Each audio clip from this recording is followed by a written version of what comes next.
안녕하십니까. 여러분들은 프로젝트 아이덴티티의 투자자이십니다. 저는 오늘 여러분들에게 지금까지의 연구 결과를 프레젠테이션하기 위해 이 자리에 나왔습니다. 이 자리는 여러분들이 다중인격 재해실험을 통한 정신적 치료의 가능성에 대해 불안함을 느끼고 있는 것 같아서 저는 오늘 이 자리를 통해서 여러분들의 불안을 잠재워 드리려고 합니다. 우선 화면을 보십시오. 화면 속 사진의 남성이 저희 프로젝트의 중심, 실험체입니다. 이 실험체의 몸속에는 총 10명의 인격이 살고 있으며 그들은 어떠한 사건에 의해 태어난 존재들입니다. 아직 모든 것을 밝혀낸 것은 아니지만 그래도 저는 이 10명의 인격체를 모두 만나봤으며 지금부터 여러분들에게 이 실험체의 인격들을 만날 수 있는 시간을 드리도록 하겠습니다. 하지만 이 실험체를 만난다는 것은 매우 위험한 일일 수도 있습니다. 저 또한 연구를 진행하며 목숨이 위태로운 상황이 있었습니다. 지금이라도 이 자리를 벗어나고 싶으신 분이 계신다면 잡지 않겠습니다. 저 뒤의 문을 통해 나가시면 됩니다. 자, 그럼 더 이상 나가실 분은 없는 것으로 판단하고 실험체를 만나보도록 하겠습니다.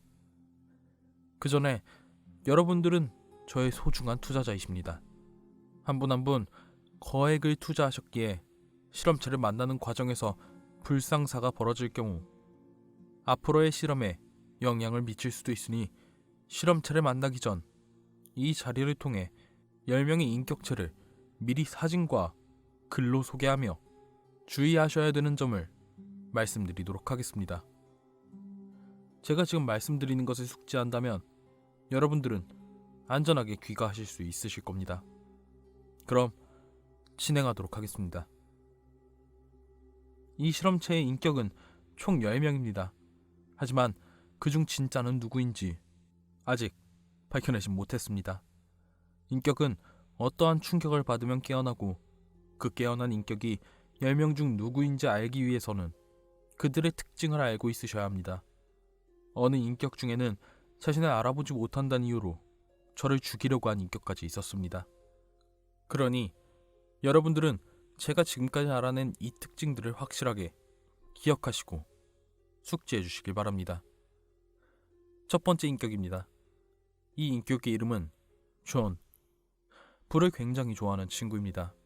실제로 실험체가 밖에서 생활할 때 이 존이라는 인격체는 마을 하나를 통째로 불태운 적이 있습니다. 그리고 끔찍하게 타들어가는 사람을 보며 존은 즐거워하고 있었습니다. 하지만 존은 사람들이 괴로워하는 것을 즐거워하는 것이 아닌 불타는 장면을 즐거워하는 거였습니다. 만약 이 인격이 나온다면 여러분들에게 라이터, 성냥 등의 불을 만들 수 있는 무언가를 요구할 수도 있습니다.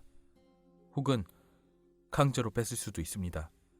그러니 실험체를 만나기 전에 저는 여러분들의 몸을 수색하여 이렇게 위험한 상황이 발생하지 않도록 미리 방지할 것입니다. 두 번째 인격의 이름은 마이클입니다. 이 인격은 운동신경이 매우 뛰어납니다. 평상시 실험체의 운동신경은 20대 보통 남자들의 평균이라면 마이클이 나오는 순간 웬만한 운동은 현역 선수들에게 뒤지지 않을 만큼 운동신경이 비약적으로 상승합니다. 이렇게만 본다면 위험한 인물은 아니지만 이 인격은 승부에서 이기기 위해 상대방에게 육체적, 정신적 피해를 주는 것도 서슴지 않는 인격입니다. 만약 이 인격을 만났을 때 승부를 한다면 최선을 다하되 이기진 말아주시길 바랍니다. 세 번째 이름은 물음표입니다. 이 인격의 진짜 이름은 아닙니다. 저 또한 이 인격에 대해 알고 있는 것은 없습니다. 그냥 비밀이 많은 친구라고 생각하시는 것이 좋을 것입니다. 위험한 인격은 아니나 자신의 그 어떠한 것도 비밀로 하고 싶어하는 욕구가 있습니다. 이 인격을 대할 때 주의사항은 딱 한 가지입니다. 질문은 절대 금지입니다. 네 번째는 해피입니다. 해피는 인격체 중 딱 2명만 있는 여자 중에 1명입니다. 해피는 항상 웃고 있으며 밝은 친구입니다. 상대방이 우울하게 있는 모습을 못 보는 친구이며 상대방을 웃게 하기 위해 그 어떠한 일도 서슴지 않는 친구입니다. 그러나 이 인격이 나타난다면 그냥 웃고 계시길 바랍니다. 절대 우울한 표정이나 무표정을 지으시면 안 됩니다. 만약 웃지 않으실 경우 여러분들은 더 이상 자신의 의지로 표정을 바꿀 수 없을지도 모릅니다. 5번째는 베이입니다. 인격 중 가장 어린아이며 순수함이 이 인격의 특징입니다. 순수함이라고 하여 안심하실 수도 있지만 그건 여러분의 착각입니다. 제 개인적인 생각이지만 저는 이 순수함이 세상에서 가장 잔인할 수 있다는 생각을 하고 있습니다. 6번째는 브레인입니다. 머리를 사용하는 것에 매우 뛰어난 재능을 보이며 체스, 바둑 등을 좋아하는 친구입니다. 어떠한 일이든 철저하게 방법을 구상하고 실행에 옮기는 인격입니다.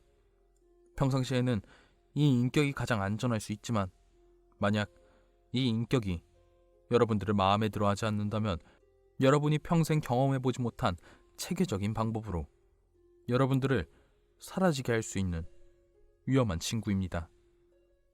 7번째 인격과 8번째 인격은 같이 설명해 드리도록 하겠습니다. 그 이유는 이 두 인격은 동시에 나오기 때문입니다. 저희 연구원들은 이 인격의 이름을 로미오와 줄리엣으로 지었습니다. 이유는 간단합니다. 둘은 서로 사랑하고 있기 때문입니다. 하지만 한 몸에 있기에 절대 이루어질 수 없는 사랑이죠. 이 인격이 나왔을 때 절대 관심을 가지시면 안 됩니다. 두 인격 모두 질투가 강하기 때문에 여러분들에게 그 질투의 표현을 어떤 방식으로 할지 예상할 수 없습니다. 9번째 인격은 다크입니다.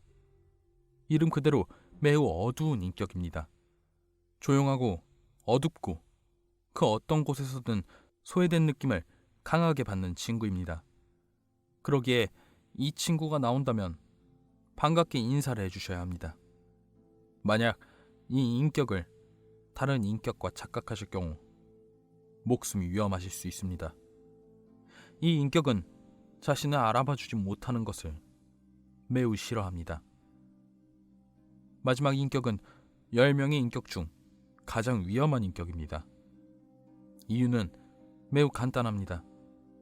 사람, 곤충, 동물, 식물, 살아있는 그 어떤 것이든 이 인격에겐 그냥 장난감일 뿐입니다. 그 이상도 그 이하도 아닙니다. 그렇기 때문에 이 인격을 만난다면 여러분들의 인생에 있어 제일 운이 나쁜 날로 기억될 것입니다. 그럼 이제 실험체를 만나보도록 하겠습니다. 지금 어떤 인격으로 있는지 파악 중이니 제가 먼저 인격을 만난 뒤 여러분들은 들어오시면 됩니다. 오늘 여러분들의 안전한 귀가를 위해 최선을 다하겠습니다. 감사합니다.